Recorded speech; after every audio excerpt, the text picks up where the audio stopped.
Bismillahirrahmanirrahim. Ngayong araw na ito ay sasagutin po natin ang ipinadalang katanungan ng isa nating avid listener sa ating radio program tuwing araw ng Sabado. Gusto niya ay sagutin natin sa araw ng Sabado. Ngunit mahihirapan po akong sagutin pagka Sabado ang inyong katanungan kasi kinakailangan ko pong magdala ng mga katibayan upang lalong malaman ninyo po ang katotohanan. At babasahin po natin ang ipinadalang message ng ating avid listener na ayaw niya nang ipabanggit ang kanyang pangalan. At dahil diyan ay papangalanan na lang po natin siyang Brother Bochok. Magandang araw sa iyo o magandang gabi sa iyo, kapatid na Brother Bochok. At aking babasahin ang iyong ipinadalang katanungan. Magandang araw po, Ginoong Ustad Barcelona. Barcelona lang po. Isa po akong Christian. Bakit kayo lang pong mga Muslim ang may Quran Reading International Competition? Bakit kami pong mga Christian ay walang Bible Recitation Competition? No. Napaganda po ng inyo pong katanungan. Ang katanungan ng ating kapatid na pinangalanan nating Brother Bochok ay bakit lang daw tayo ang merong tinatawag na Quran Reading Competition at bakit sila ng mga Kristiyano ay walang Bible Recitation Competition. Alam niyo po, Brother Bochok,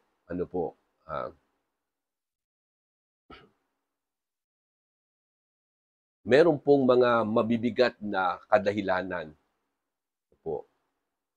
o faktor kung bakit tanging Quran lamang ang maaaring magkaroon ng tinatawag na Quran Reading Competition o international pa sa buong mundo. Kagaya ng nangyari nitong nakaraan, itong taong ito ay napakaraming mga nagdala ng karangalan sa ating bansa, no? Sila ay mga naging champion, no? Sa pinakamahusay sa pag-recite ng banal na Quran at memoryado ito, no? Ibig sabihin habang nire-recite, walang binabasa, no? At ang pagpili noong i-recite nila o babasahin nila sa oras ng competition ay talagang surprise, binubunot yan, kung anong kabanata o talata o mga pages sa banal na Quran ang kanilang babasahin o i-recite, no, ng tamang pagbigkas dito. At sa ulado nila, siyempre, lahat ng makikilahok niya, kagaya na itong nakaraang competition, na kung saan ay nag-second place ang ating pambato ng Pilipinas na si Musahir Bito, sa mahigit na 120 na nakilahok, no, na bansa. O bali ang total ay 123 na bansa at number 2 ang ating pambato ng ating bansa. Dala-dala niya ang karangalan ng ating bansa, watawad ng ating bansa, bandila ng ating bansa, ang kanyang winawagayway. Kaya proud po ito ng bawat individual na Pilipino, ang pagkakapanalo ng ating kapatid. At meron pang isa na nagwagi din po, champion din, turab ang nakaraang buwan, na isa nating kapatid, Said, okay? So, ayan, yung kanilang mga picture, na pinaplas ko sa inyo na mga nag-champion, Kaya, binabati ko sila, sa kabila ng sila hindi binigyan ng mataas na parangal, katulad ng pagpaparangal sa mga nananalo sa mga Olympic, di wala man lang silang incentive na nakuha, ay sabar, pagtitiis, no? Ganun talaga siguro dahil Muslim. O ikakatwira naman natin, Ustad, kasi religion yan. O meron naman pong mga hindi religion, kagaya ng astronomy, nag-champion ang ating kapatid, sa astronomy, At saka astrophysics sa buong mundo rin. Ano po na dinaluhan naman ng mahigit na 50 bansa na mga representative nila, panlaban nila na mahuhusay sa astronomy at astrophysics. At champion ang ating pambato na mula sa hanay ng mga kapatid natin sa Bangsamoro. Ayan, tulad yan. Wala ring recognition, wala ring parangal mula sa national government. Ano po? Kaya yung ikakatwiran nyo na yung nag-champion sa Quran, pang-religion niya, kaya hindi pwedeng pansinin ng gobyerno. Paano to? Ano pa ngayon na ikakatwiran nyo? Nag-champion naman po ito sa astrophysics.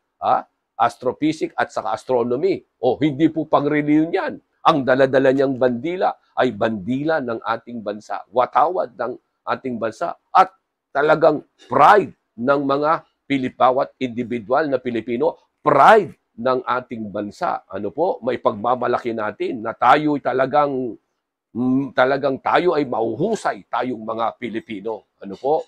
Kasi Moro yung tinanghal. Ano po?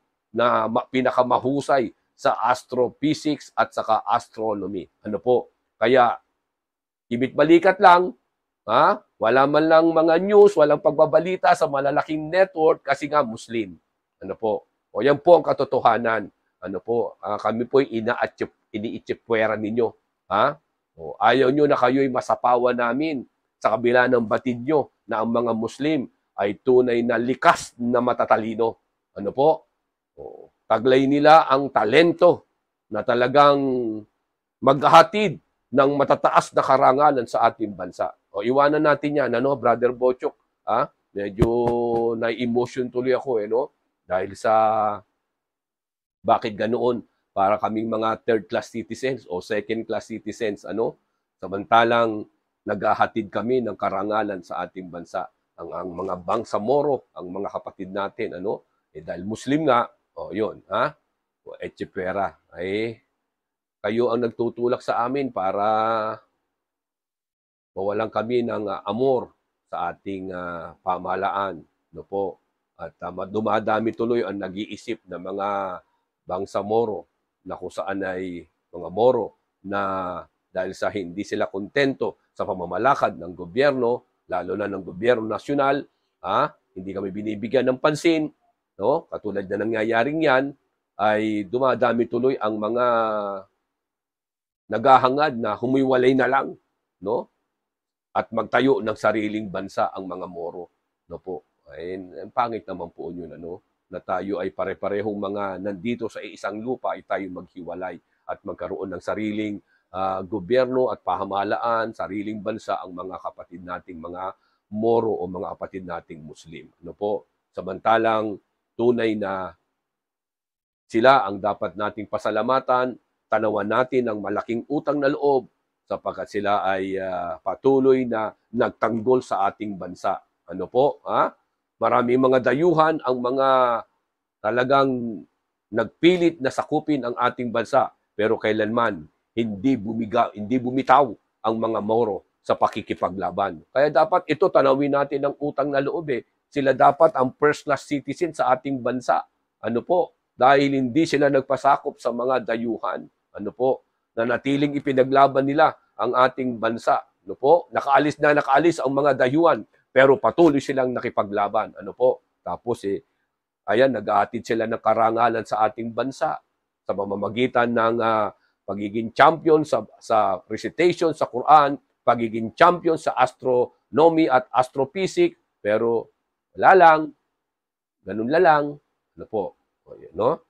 Pasensya na kapatid na Brother Bochok, medyo nalalayo tuloy yung aking sinasabi.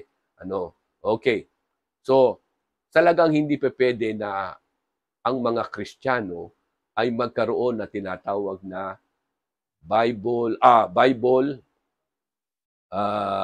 recitation o international recitation competition. Po? Na ginagawa naming mga mananampalatayang Muslim sa iba-ibang bansa. Una, naglalaban-laban muna ang mga Muslim sa lugar na isang bansa. Yung pinakamagaling nila, sa bansa nila, yun ang kanilang ilalaban sa recitation. Memoryado siyempre yon sila. Kung sino nagiging champion doon sa kanilang bansa, yun ang kanilang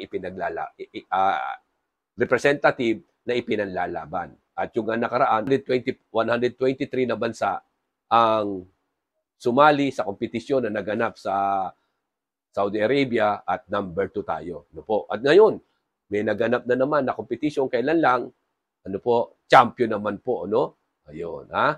Kaya grabe, talagang mahuhusay ang mga Moro pagdating sa kaalaman, sa pagmimemorya at pagbigkas ng tamang bigkas sa banal na Quran. Ano po? Okay. So ngayon, dakuan natin yung kadahilanan o mabibigat na kadahilanan bakit kayong mga Kristiyano, no? Tulad na tinatanong mo, Brother Bochok, ay hindi maaaring mangyari sa inyo ang tinatawag na Bible o International Bible Competition, Recitation, o kaya International Bible Recitation Competition. Ayan, ano? Alam mo, ang mabibigat na kadahilanan, una, kapatid na Bochok, ano? Okay? Anong wika ang gagamitin sa recitation ng Biblia? Ayun. Ha? Anong wika? Oh, diba? Yan ang kauna-unahan na katanungan. Siyempre, magtatalo-talo, no? O, paano yung hindi marunong mag-English? No? O, mahina sa English. Hindi sila papayag na ang gamitin sa recitation ng Bible competition ay English. O, di ba? May mga bansa na talagang hindi nila mabigkas ng mahusay ang English, no, na Biblia sa pagbabasa ng Biblia o pagre-recite ng Biblia. O, doon pa lamang magkakaroon ng pagtatalo-talo na, no? O, dahil igigiit ng mga ibang bansa na hindi magaling sa English, magaling sila sa Arabic, magaling sa Mandarin, lalo na nakakarami ang mga Chinese, o di ba? Ay igigiit nila Mandarin ang recitation natin sa Bible. O sasabihin naman ng mga ibang bansa, dapat English kasi international language yan. Ay hindi, sasabihin mahina kami diyan. Ano? O hindi doon pa lang hindi na magaganap ang Bible recitation competition. Ano? Ayun, yun ang mga mabibigat na unang kadahilanan, ano po. Pangalawang kadahilanan, no? Dahil unang-una kasi nga, bakit mabigat ang kadahilanan yan? Kasi nga, ang Biblia ay walang original nito, no? Wala ang original eh, no? Kaya ayun, magtatalo-talo kung anong salita o anong lingwahe o dialekto ang gagamitin sa kompetisyon, no? O, dahil nga wala yung original eh, no? Yung original niya na yung lumang tipan ay Hebreo na isulat at ang bagong tipan naman ay naisulat sa Aramaic. O, kaya ayan, no? O, din talagang dito pa lang sa isang bagay na ito eh, hindi na kayo magkakasundo eh, no? Walang mangyayari talaga, kapatid na Brother Bochok, na tinatanong mo na bakit kayo ay walang Bible recitation competition. Ano po?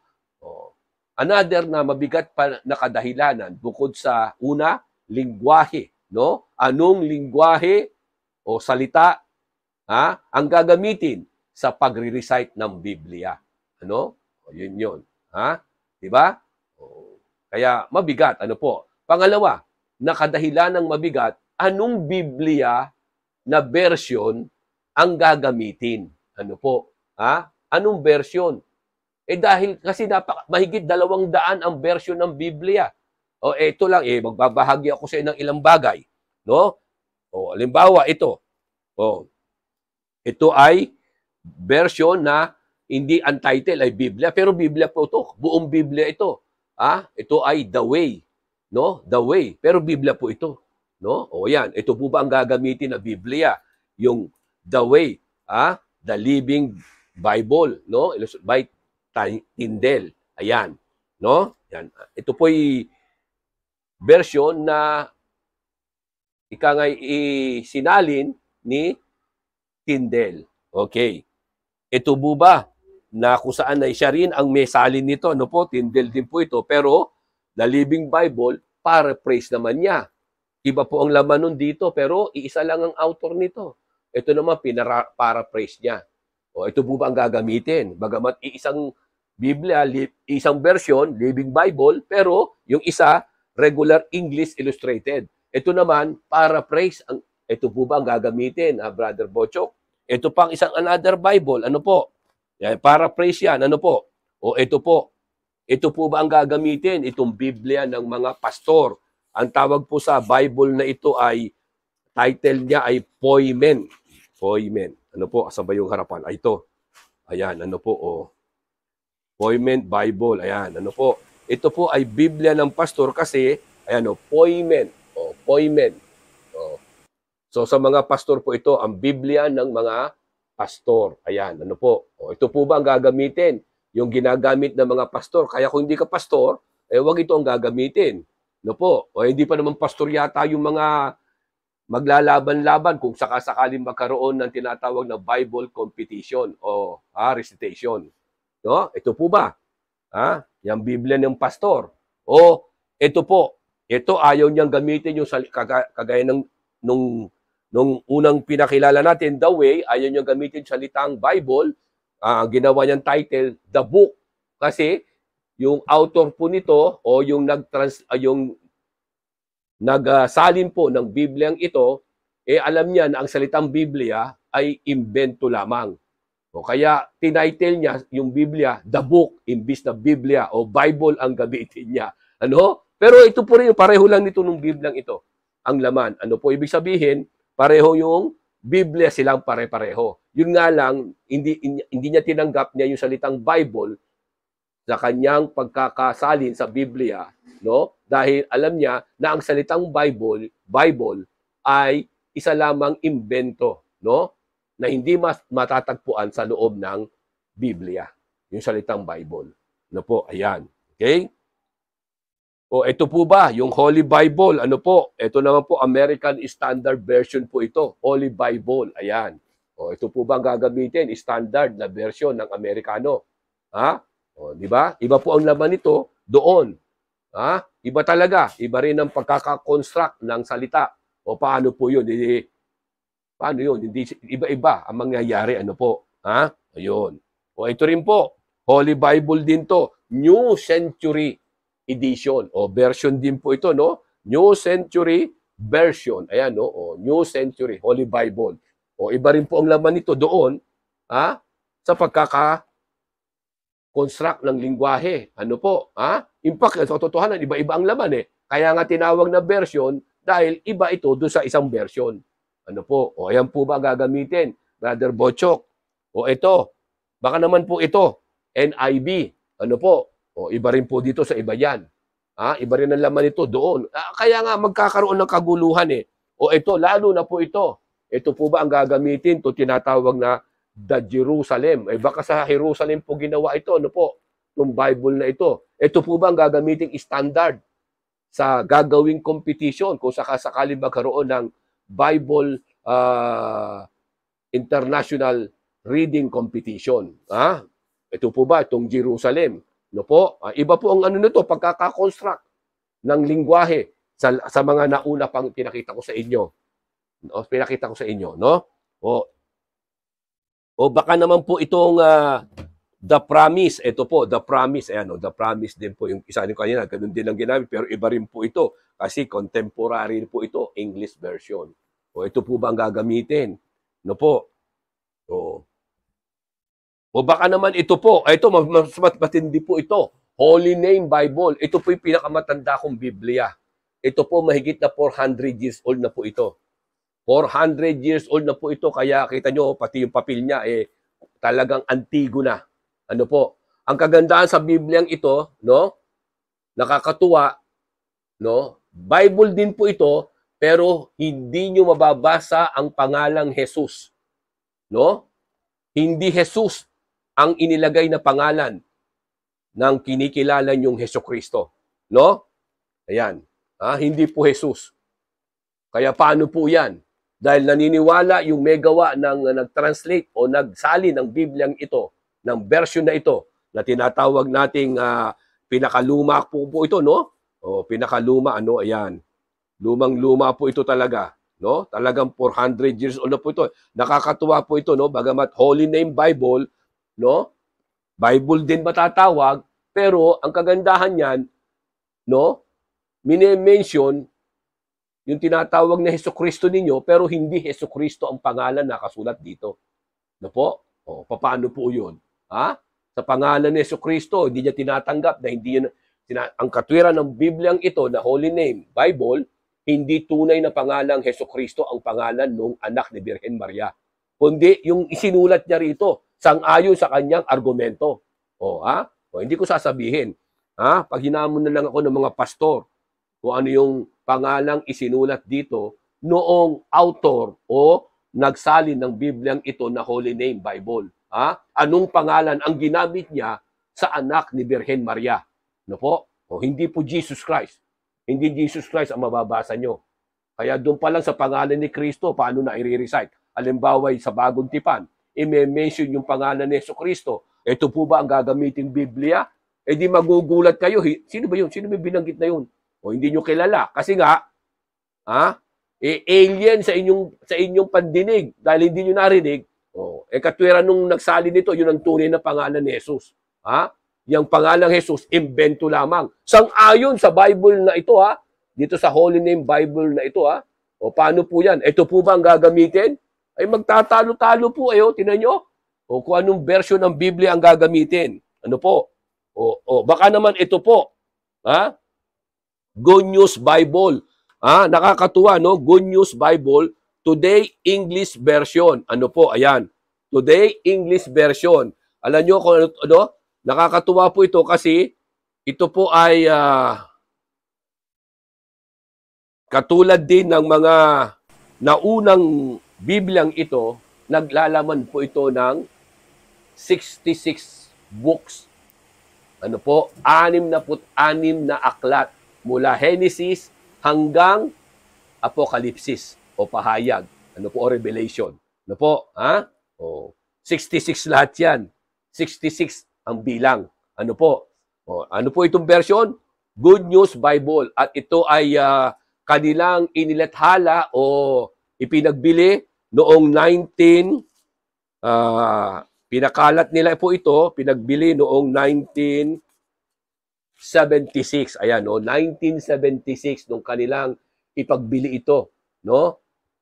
Kumbaga sa ay ikinalat, inilathala na ng 1976. Ayan, no? Itong Good News Bible, Today English Version. At nakakatuwa, no? O, tinan nyo, 1976, ilan yung laman na, alam nyo, ang Biblia kasi, Brother Bocho, no po, naglalaman ito ng mga aklat, no? O. At itong naunang ito, lahat ay 66 na aklat. Lumang tipan, 39 na aklat. Bagong tipan, 27 aklat. Kaya, silang lahat ay 66, no? Katulad dito, Good News Bible, no? O, nakiano rin to, noong 1976, ng kanila itong i-distribute o ipagbili na, no? Na i-market na nila ito noong 1976. 66 lang ang laman ng nasa loob na aklat ng Bibliang tinatawag na ito.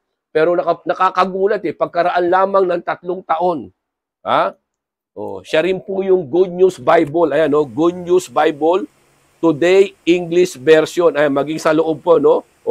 Good News Bible. Brother Bocho kayo, no? Today English Version. Siya rin po yung naglathala nito. Siya rin po yung naglathala nito. No po? Ito po, nakakatuwa. Pareho sila. Iisa ang naglathala. No? Pareho ng title. Siyempre, hindi nila pwedeng baguhin sapagkat sila talaga ang nagsali ng Bibliang ito na Today Good News Bible. No? Nakakatuwa, no? Noong 1976, no po, ayan, ito, papakita natin sa screen. No po, nilagyan ko na po ng bilang na sulat ng red letter, red ballpen. No po, ang laman po nito ay 66 na mga aklat mula Genesis hanggang Revelation. Good News Bible po ito, no? Today English Version. Noong 1976, ito ang kanilang ipinagbili o ikinalat. Pero nakakatuwa, after 3 years, 1979, sila rin yung naglathala, no? Na sila rin yung kumpanya, pero pagkaraan ng 3 taon, yung dating 66, ginawa po nila na dinagdagan ng 15. Hindi lang. La, mabigat kasi. Yung lumang tipan, 39. Tapos meron pa sila idinagdag na 15. Ano po, naging 54 yung lumang tipan, 27 yung bagong tipan, kaya naging 81 aklat ang laman nitong Bible na ito na parehong Good News Bible. Iisa ang naglathala, 1976, nung nilathala nila, 66 lamang ang inilagay nila na nilalaman na aklat ng Biblia. Eh ngayon po naging 81 na pagkaraan ng 3 taon. No po, siguro hindi na ibenta ito, no? Hindi na i-market hindi sila kumita dahil wala yung tinatawag na Deuteronomico. No po? Yung canonical o tinatawag na apocrypha. Ayan, no? Ayan, no? Ayun, no? Yung apocrypha ang tinatawag, yung Deuterocanonicals or apocrypha. No po? Yun po ay dinagdag nila, yung 15. Nagdagdag sila ng 15. Dating 66, ginawa nilang 81 noong 1979. Nakakatawa, ano po? O alin po ba ang gagamitin ngayon kung ito pipiliin sa competition, Brother Bochok? Ito ba bang 66 o yung 81 ang nilalaman na aklat? Ay nakakatawa, isang kumpanya, isang gumawa, no po? Pero magkaiba ng nilalaman. Ha? Grabe, hindi ko na po alam kung paano po nangyari sa inyong aklat na pinaniniwalaan, Brother Bochok. O yan po ba ang gagamitin? O ito po, ha? Ang gagamitin ay ito. Yung Good News Bible din ito, Magandang Balita Biblia, tinagalog lang. Ang kagandahan naman po ito, no po, regalo sa akin ni Jaime Cardinal Cinto no nabubuhay pa kasi may imprimatur pa siya. Ano po, ayan, no, pirmado niya pa, Brother Bochok. O ano naman po kaibahan nito doon sa mga Biblyang nauna? Ito naman po, no po, ang Biblyang ito na ibinigay sa akin ni Jaime Cardinal Sin, Cardinal Sin, ang laman po naman nito ay 78 aklat. 78. Ano ba talaga? Ano po, 78 naman po ito. 78. Ano po ang nilalaman nito? Ay, grabe, hindi ko na po alam eh. Catholic po ito, O Catholic, ano po? Ayan, 78 ang laman nito. Lumang tipan, nananatiling 39, nagdagdag ng 12, tapos yung bagong tipan ay 27, kaya naging 78 ang total na nilalaman ng Bible na ito na kung saan ay may imprimatur pa o pirmado ni Jaime Cardinal Sin. Ano po? O ito, 78 ang nilalaman. Ano po? O ito naman po, Women's Catholic. Catholic Catholic Women's Bible. Ano po? Devotional Bible. Catholic din po ito. O, Catholic ito, kay Jaime Cardinal Sin po ito, pirmado niya. Ito rin Catholic din po ito. Ito rin Catholic, Catholic din po ito, Nakakatuwa. Ano naman ang tawag sa Bible na ito? Catholic Women's Devotional Bible. Ibig sabihin para sa babae. Hindi pwede sa lalaki, At pag binuksan po natin ito at sinuri, ay nakakatuwa naman po, ang laman naman po nito ay 73 aklat. 73 books, 30 yung lumang tipan, tapos nagdagdag ng 7 at 27 naman po yung bagong tipan. Kaya ang total niya ay 73 books. 73. Po? Ito, 78. Yung isa naman, 81. Pare-parehong good news po ito, Pare-parehong Biblia ng Katoliko. Gawa ng Katoliko, pero grabe. Merong isa, laman. 80. Ilan yun to? 81. Ito, Good News Bible, 81. Pero nung una, tulad na sinabi ko sa inyo, dati, ang laman lang nila ay 66, katulad ng mga nauna. Hindi siguro na ibenta. Noong 1979, dinagdagan nila ng 15, kaya naging 81. Tapos ito naman kay Jaime Cardinal Sin, 78 books, 78 libro. Catholic din po ito. Tapos ito rin, gawa rin ng Katoliko, ay 73 naman. Ano po ba? Brother Bochok, pare-pareho, 3 aklat, 3 Biblia, na kung saan mismong gawa rin ng Katoliko, pare-parehong gawa ng Katoliko, magkakaiba ng laman. Lahat ay Catholic Bible. Ano po? Ano ba talaga ang tama dito sa tatlong ito na Biblia ng Katoliko? Itong kay Jaime Cardinal Sin na 78 ang aklat? O ito na Catholic Women's Devotional Bible na ang laman naman ay 73? No? 78 yung kanina, 73 ito. O ito, ganun din, Good News Bible din ito. Pareho din po nito. Tinagalog lang eh. English po ito eh. O, sa Katoliko rin po ito. Ano po? O, ang laman po naman ito ay 81. 81 books. Ay, ewan ko, ano na gagamitin? Kapatid na Bochok, Brother Bochok, no? Na version ng Biblia, no? O. Kaya, yan ang pangalawang mabigat na kadahilanan. Magtatalo-talo ang mga judges, no? So, una, pagtatalunan nila anong salita ang gagamitin para sa competition ng Bible recitation competition. Ano po?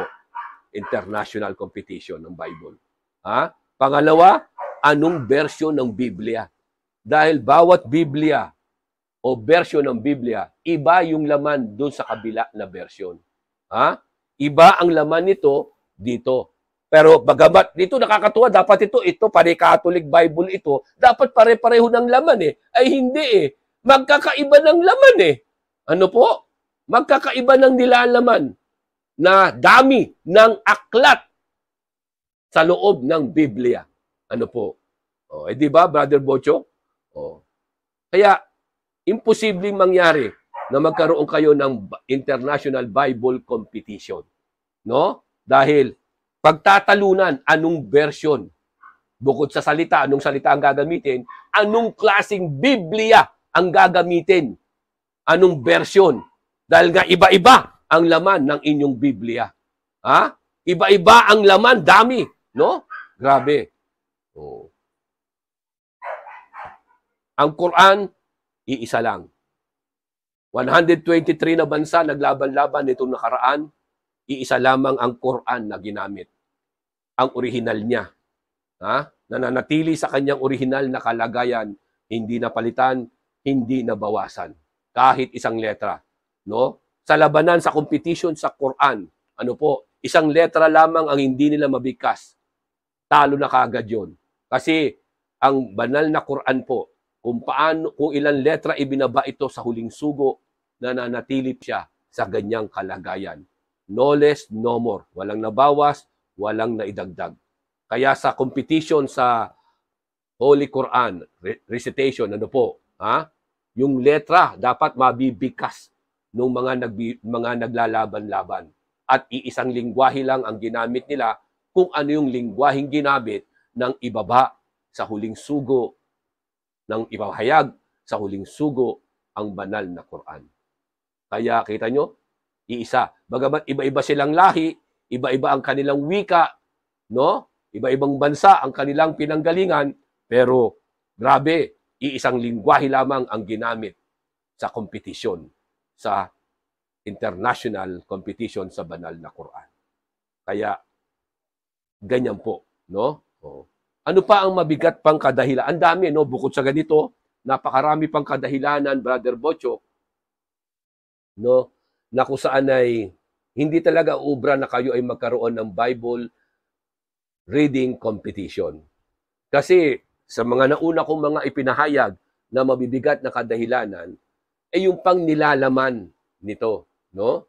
Hindi pa pwede yung tinatawag na random. Pipick up yung judge o kaya bubunot kung ano yung aklat na i-recite nung contestant. Ang tawag doon random. Pipick up. Ano ba? Bubunot na ganyan. O yung nabunot, yung aklat ng Jeremias. O i-recite nung contestant yun. Di ba? Bubunot. O nabunot. Alimbawa, aklat ng Mateo. So, hindi pa pwedeng mangyari yung ganoon na gagamitin yung random na pagbunot. Kung sakasakali mang meron na nga kayong napili kung anong version ang gagamitin sa competition. Ano ba? Pagpalagay na lang natin, nakapili na ng version at kung gaano karami yung kanilang kung ano man yung bilang ng aklat na napili nila yung 81 ang nilalaman o yung 78 ang nilalaman na bilang ng aklat o yung 73 o yung 66. Ito, 66 to eh. So, kung alin dyan yung napili na version, no? At bilang, no? Nagkasundo-sundo na sila. Pati wika na gagamitin, o yan na. O di magkaaroon na ng competition. Hindi pa pwedeng magkaroon ng tinatawag na random. Sa oras na yun eh, doon lang bubunutin o kaya naman eh, sasabihin ng judge kung ano ang i-recite nung tao. Ano po? O kaya, yung tinatawag na random. No? Pwede siguro pagpili na lang. Choose your, pumili ka ng i-recite mo anong aklat sa Biblia ang iyong i-recite. O yun, ano siguro mangyayari? Pwede yun, ano po? Eh kasi pagka ang pipili ay yung random o tinatawag na bubunutin kung anong aklat ang i-recite ng isang lalaban sa competition, magkakagulo-gulo po rin kayo. Dahil bakit? Ano po? Maire-recite, paano kung ang napili ng tao na magre-recite sa competition, ang nilalaman, halimbawa, i-recite niya yung nilalaman ng mga nasa aklat ng Ezekiel, na kung saan ay i-recite niya ng malakas yun. Diba? May mga talata dyan na nagsasabi na hinihimas ang suso ng kadalagahan, nilalabasan ng tamod na sindami ng tamod ng kabayo. Ay, magtatawanan ang tao eh. Mag-ihiyawan eh. No po? O, di ba? O. Yung iba naman na-recite na yung unang aklat ng Biblia, yun ang kanyang nabunot, yun ang kanyang i-recite. Ay mababasa niya, mabibigkas niya. Na ano yun? I-recite niya na ang isang ama ay binuntis niya ang kanyang dalagang panganay na anak at sumunod ay sinunod niya naman ang kanyang bunsong dalagang anak at kapwa siya nagkaanak dito. O di ba? At dumami ang kanyang mga lahi sa kanyang dalawang anak na dalagang ito na kanyang iniyot. O i-recite niya yun? I-recite ng contestant yun? O, ano mangyayari po? Di ba? Magkakaroon ng kaguluhan. O, di ba? O, sasabihin ng maraming mga tao na pinapahintulutan pala na ang isang ama sang-ayon sa Biblia ay iyutin niya ang kanyang anak na dalaga. O, nasa Biblia po eh. O, dumami pa nga ang lahi eh. O, di ba? Dalawa pa ang iniyot. O, i-recite yan? Ay ano, ewan ko sa inyo mga kababayan. Brother Bocho, yan ang mabigat na kadahilanan na maaari kong masabi sa iyo kung bakit hindi kailanman kayo magkakaroon ng tinatawag na Bible International Reading Competition. Dahil sa una, tulad ng ulitin ko, sa isang pahapyaw, no? Buod na aking mga sinabi, no? Aling wika ang gagamitin, no? Ayun, no, mabigat sa labanan. Pangalawa, anong version? Dahil iba-iba nga ang laman nito, ng Biblia. Merong 66 books, merong 73, may 78, may 81. Alin dyan ang Bibliang version na gagamitin, no? Sa kompetisyon. Another, paano na yung mga tinatawag na mga bagay na kung saan malalaswa na pag i-recite ito sa labanan, hindi po ba't magkakaroon ng kaguluhan? Magkakaroon ng masamang pag-iisip ang mga makikinig at manonood. Lalo na kung may mga bata na manonood, makikintal sa kanyang isipan na pwede palang iyutin ng tatay ang kanyang dalawang anak na dalaga. At nagkaanak siya ng marami dito, dumami pa ang lahi. Naging, yun, di ba, binabanggit sa Biblia? Ano pa yun? Paano kung ang i-recite nga yung nababanggit sa aklat ng Ezekiel, kung yun ang nabunot niya, na aklat ang kanyang i-recite, i-recite niya ng malakas yun, hinihimas ang suso ng dalaga, at nilalabasan, ang lalaking ito, ng tamod, na sindami ng tamod ng kabayo. Grabe, meron palang ganun sa Biblia. Nasa inyo po yan, Brother Bocho. Yan po ang dahilan. Sana may natutunan po kayo sa aking mga ipinahayag na ito.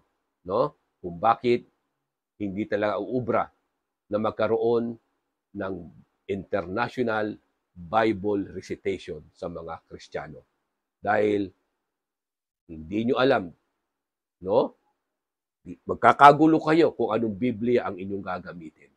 No? Samantalang kaming mga Muslim, iisa lang ang Quran. Iisa lang. Nananatili sa kanyang orihinal na kalagayan na sa loob ng 1,400 mahigit na taon na ang nakakalipas ay hindi na bago, hindi na dagdagan, walang napalitan.